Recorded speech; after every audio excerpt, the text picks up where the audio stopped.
Hello বন্ধুরা, কেমন আছো? আশা করি তোমরা ভালো আছো আর সুস্থও আছো। আজকে দেখো তোমাদের সামনে এনেছি আমি ধনিয়া পাতা। ধনিয়া পাতা দিয়ে আজকে আমি বানাবো ধনিয়া পাতার চপ।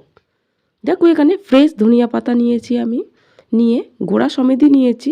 অল্প একটু গোড়াটা আমি কেটে রেখেছি, বড় যে গোড়াগুলো কেটে রেখেছি। চলো সাইড রেখে আমি এবার ব্যাটার বানাবো। ব্যাটার বানানোর জন্য এখানে নিলাম আমি 1 কাপ বেসন, আর এখানে হাফেরও একটু কম আমি চালের গুঁড়ো দিয়েছি যাতে মুচমুচে ব্যাপারটা আসে। এখানে লবণ নিয়েছি, হলুদ গুঁড়ো, অল্প একটু জিরে গুঁড়ো আর গরম মশলার গুঁড়ো, আর নিয়েছি লঙ্কার গুঁড়ো, আর অল্প 1 চিমটি মতো নিয়েছি আমি বেকিং পাউডার। এবার শুকনো উপকরণগুলো ভালো করে আমি এবার একটা চামচ দিয়ে প্রথমে মিশিয়ে নিচ্ছি। ভালো করে মেশানো হয়ে গেলে এবার আমি অল্প অল্প করে জল দিয়ে একটা ঘন ব্যাটার রেডি করে নেব।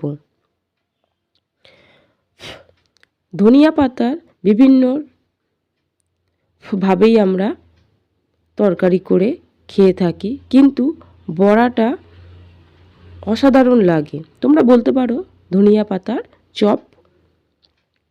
দোকানে খুব এই শীতের সময় ধনিয়া পাতা দিয়ে চপ বিক্রি হয়।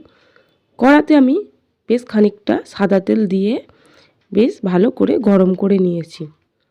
এবার দেখো আমি এবার এক্সট্রা যে ব্যাটারটা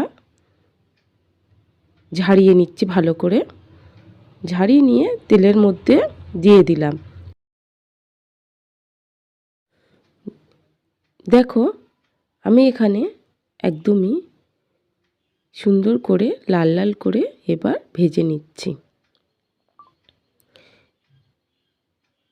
অনেক রকমভাবেই তোমরা বাড়িতে চপ বানিয়ে খেয়েছো, কিন্তু এই ধনিয়া পাতা দিয়ে চপটা তোমরা বাড়িতে একবার ট্রাই করে দেখবে, সবাই খেয়ে খুবই প্রশংসা করবে। আমাদের বাড়িতে সবাই খেয়ে খুব ভালো বলেছে। এবারও ফেরও আমি আরও একটা দেখো বানিয়ে নিচ্ছি। এখানে 3 থেকে 4টি গাছ একসাথে গোড়াটা ধরবে, ধরে তারপরে ব্যাটারে ডুবিয়ে তারপরে এক্সট্রা ব্যাটারটা যেটা থাকবে সেটা ঝরিয়ে নিয়ে তারপরে তোমরা কড়ার মধ্যে দেবে। এবার সামান্য একটু বিট লবণ ছড়াও আর খেয়ে ফেলো ঝপঝপ গরম গরম। আর কেমন লেগেছে কমেন্টে জানাতে কিন্তু ভুলো না। আজ আসি, আবার অন্য কোনো ভিডিও নিয়ে দেখা হবে। আর ভালো লাগলে লাইক, কমেন্ট, শেয়ার আর আমাদের চ্যানেলটিকে সাবস্ক্রাইব করে রাখবে।